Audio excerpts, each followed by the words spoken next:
Hello mga kapatid, mga pamangkin, mga lolo, mga tita. Kumusta naman kayo? Dito mga nakahuling araw, tayo po ay nagbigay ng mensaheng ang pamagat ay God, Natural Law, and Life. At may mga very interesting reactions at nagtatanong sila, clarificatory, so wala na po bang prayer? Useless na ba ang mag-pray? Kaya pag-usapan po natin yan dahil siyempre hindi naman useless ang prayer. Ang pamagat ng ating pag-aaral, useless na ba to pray? Useless na ba ang prayer? So, in reaction to the major points that we have discussed about law of nature, na dapat iginagalang at huwag kang mag-pray to go against the law of nature, useless na ba ang prayer if mayroong objective, impersonal, automatic law of nature? Actually, ito yung diniscuss natin na that's now coming in back as a question. Useless na ba ang prayer if finished na ang work ng creation ng Diyos? At dapat na lang sumakay at sumunod sa established law of nature ang mga tao? And don't ask God na lang to recreate natural law just to accommodate our personalized, made-to-order requests? Actually, kung hindi nyo masyado naintindihan itong mga issues na to, balikan ninyo, available naman sa YouTube yan sa ating channel sa YouTube, yung message na ito, na God, Natural Law, and Life. Ayoko nang ulitin pa ito dahil haba. Pero ito yung mga points that we have made and now the questions are being based on these points. So useless na daw ba ang prayer if we should listen to and obey God rather than make God listen to and obey us or our prayers? So sabi nung nagtatanong, so huwag na lang bang mag-pray? Of course not. Of course, huwag not na hindi ka na magpe-pray. Because Jesus taught His disciples how to pray, so definitely it is useful to pray. But may we suggest at this point, pray according to the teaching of Jesus per Matthew 6, 5 to 8. Ano ba yung sabi niya doon? And when you pray, do not be like the hypocrites, for they love to pray standing in the synagogues and on the street corners to be seen by others. Truly I tell you, they have received their full reward. But when you pray, go into your room, close the door, and pray to your Father who is unseen. Then your Father who sees what is done in secret will reward you. And when you pray, do not keep on babbling like pagans, for they think that they will be heard because of their many words. Do not be like them, for your Father knows what you need before you ask Him.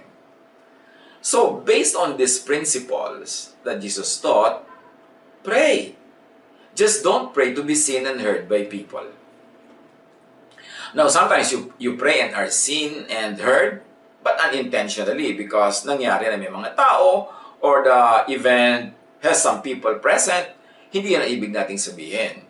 But don't pray simply to be seen and heard by people na i-display mo yung iyong piety para makita ka nagdadasal. Ayaw yun ng Diyos. Just pray in private whenever you can, as much as possible.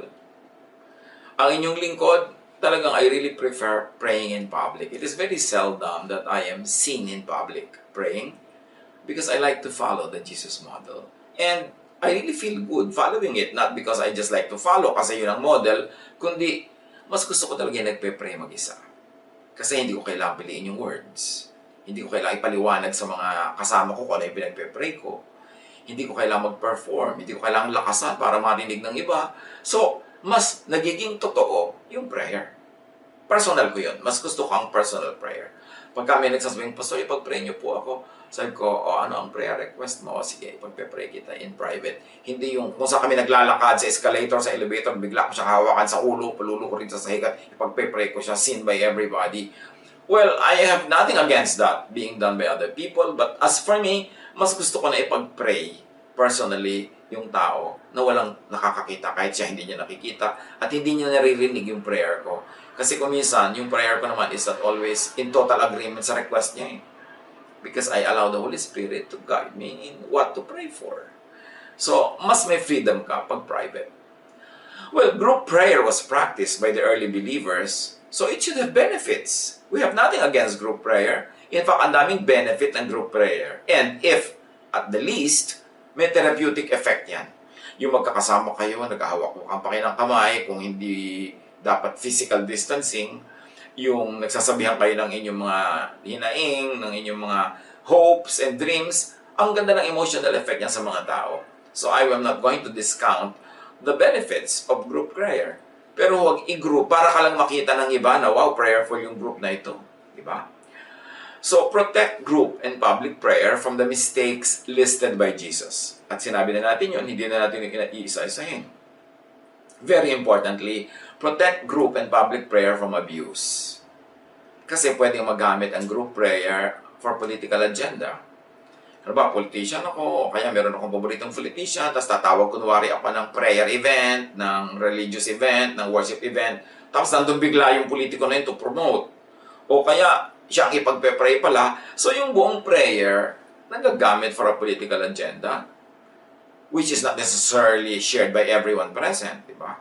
O kaya naman, you want to show political muscle, you want to show the powers that be, na marami kang follower, na maraming susunod sa'yo. So, liligawan ka ng mga politiko. That's why you should protect public prayer from political agenda and from self and group promotion.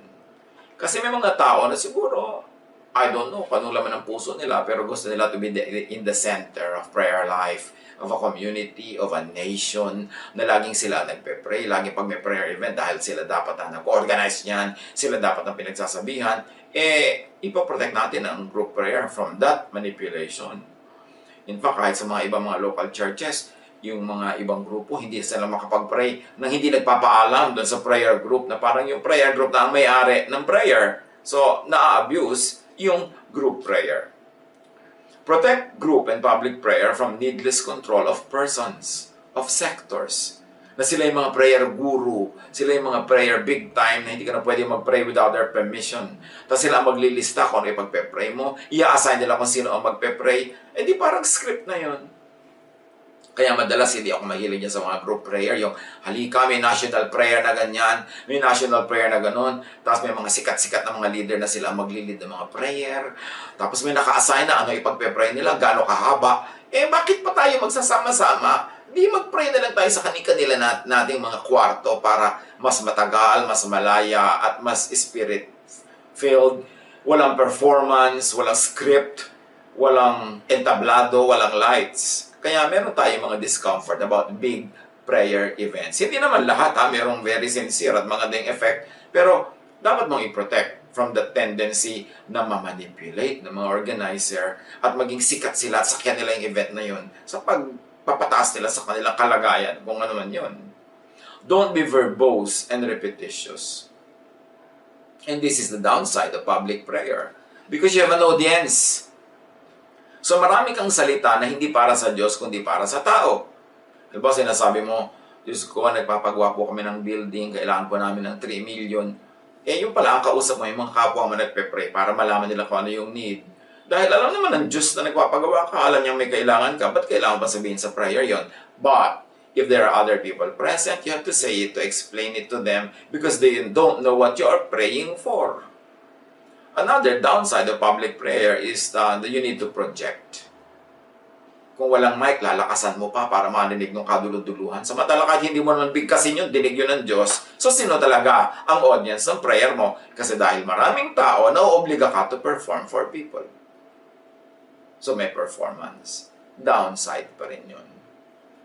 Don't pray to inform God because God knows. Diniscuss na natin yan noon. Balikan nyo na lang yung message natin on God, natural law, and life.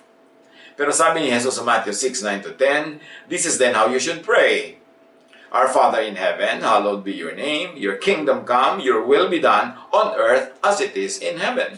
So dapat yung will ng Diyos, ang sundin mo, hindi pilipitin mo ang braso ng Diyos to obey your will. Pray according to God's will. Do not pray to insist your will on God. Yung iba, pinipilit na ang Diyos, meron pang vows, may panata, meron pang pledge. Hindi mo kailangan gawin yun sa Diyos. Kasi kung gusto ng Diyos na ibigay ang isang bagay, kahit hindi mo nga hingin, ibibigay yan. Pero kung ayaw niya, kahit anong pledge ang gawin mo dyan, hindi niya ibibigay. So it's useless. What's the point? Pray according to God's will. But how to know God's will is an issue. And this is where knowledge of and respect for natural law come in. Kaya sabi natin, may papel ang natural law. Kasi gusto mong malaman ang will of God, alamin mo ang natural law kasi God ang author niyan. God has already clearly expressed the divine will in and through creation, and it's built in laws. The laws of gravity, the laws of physics, the laws of science, the laws of chemistry. Sundin mo lang yon, is as good as obeying God's will. Kasi God ang nag-create ng nature. Romans 1:20, for since the creation of the world, God's invisible qualities, His eternal power and divine nature have been clearly seen, being understood from what has been made, so that people are without excuse. So you understand God through what has been made, through nature, through natural law.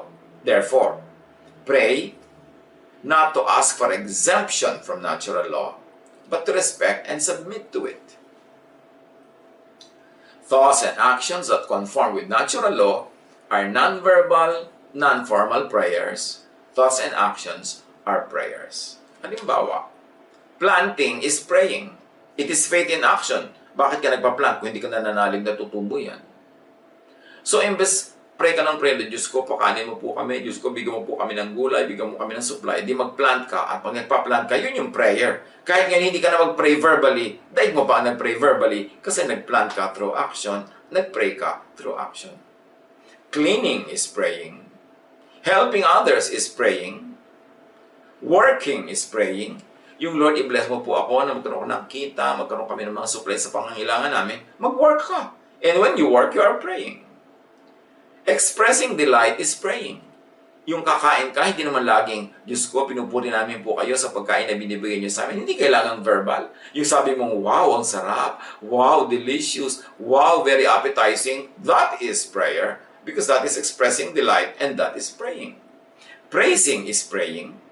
Hindi kailangan pinupuri ka namin, Diyos, pinupuri po kita. O ano mo pinupuri mo sa akin? Puro ka pinupuri. Ano yung pinupuri mo? Pero para sabihin mo, ang ganda ng sunrise, ang lamig ng ilog, ang lamig ng hangin, that is praising God.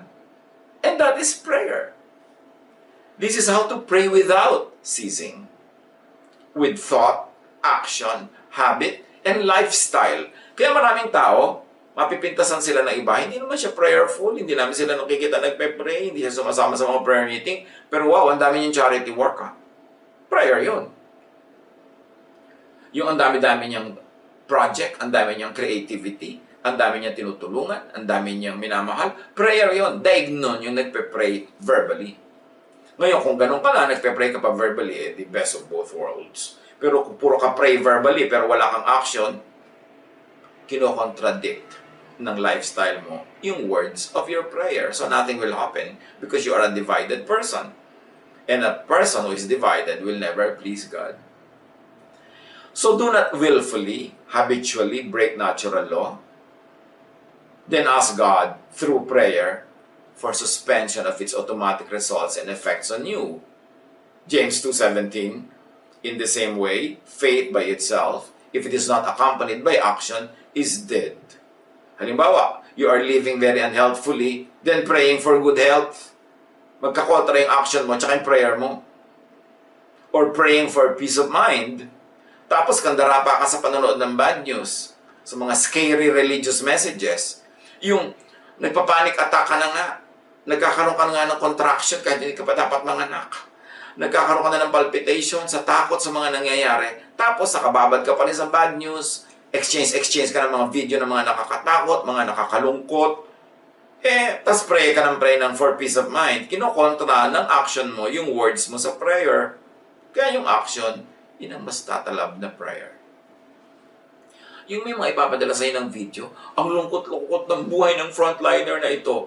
Bakit mo pa babasahin? Alam na natin generally na malungkot, tulungan natin sila sa magagawa natin. Pero bakit kailangan ko pang isa-isahin lahat ng lungkot at hirap niya? Ang ending, nagpanic attack ako, ninervyos ako, natakot ako, nakatulong ba yun? Tapos magpe-pray ako, Diyos ko, bigyan niyo po ako ng kapayapaan, ng katahimikan. Paano ka matatahimik kung yung ginagawa mo, nag-i-invite ka ng gulo sa loob ng iyong brain? Ganyan din yung patahimikin niyo po ang aming pamilya, magkaroon kami ng peaceful family. Tapos awayan kayo ng awayan, wala kayong bigayan, wala kayong pasensyahan. Tapos pray kayo ng pray. Yung action nyo, yun ang louder prayer. Kaya na sinasabi nating natural law and prayer.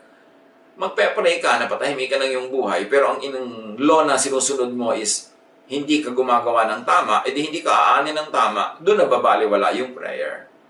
Pero kung yung prayer mo ng yung salita ay naka-agree sa yung action, very nice yung prayer na yan. Hindi yan useless. While miracles or suspension of natural law is for the benefit of specific beneficiaries, may be asked for, and might even be granted, it should only be the last resort. Kasi yung prayer for miracle, actually, you're asking God to suspend natural law to favor you. Pwede namang hingin at pwede nga ibigay pa ng Diyos, pero dapat last resort yan, hindi first. Only when people had already done everything they could normally do, and to no avail. Sagad ka na sa magagawa mo, doon ka nalang humingi ng miracle. Pero sumagad ka muna, hindi wala kang ginagawa, miracle agad. Or when people are caught in sudden, unexpected, and undeserved crisis. Pwede ka namang humingi ng miracle. Yung biglang-bigla, hindi mo talaga napaghandaan, hindi mo inaasahan, at hindi mo naman talaga deserved, hindi mo sinadya na i-break ang natural law. So you may ask for a miracle to be exempted from natural law. And of course, when a valid need is far greater and beyond the person's natural capacity and resources. Lumalangoy ka sa isang ilog na biglang lumakit, inaagos ka, pero hindi ka naman talaga super swimmer, hindi ka talaga magaling, pero nagsisikap ka, valid yung need mo na gusto pang mabuhay, tapos konti lang ang capacity mo, then ask for a miracle. Napaka-posibleng ibigay yun. Pero yung tumatalon ka sa isang napakalalim na tubig na hindi ka naman talaga swimmer, at hindi mo naman sinukat yung mga bato doon, kung may tatamaan ka ba, ang careless mo, tapos hihingi ka ng himala nung nalulunod ka na doon, ewan natin kung bibigyan ka ng ganong himala. Do not substitute verbal prayer for doing what God, expressing through natural law, wants you to do. So prayer equals words, but also thoughts, also actions. Useless na ba to pray? Of course not. It is very useful to pray, but do not pray only with words. Pray with thought, with action, with habit. Pray according to natural law. God bless all of us.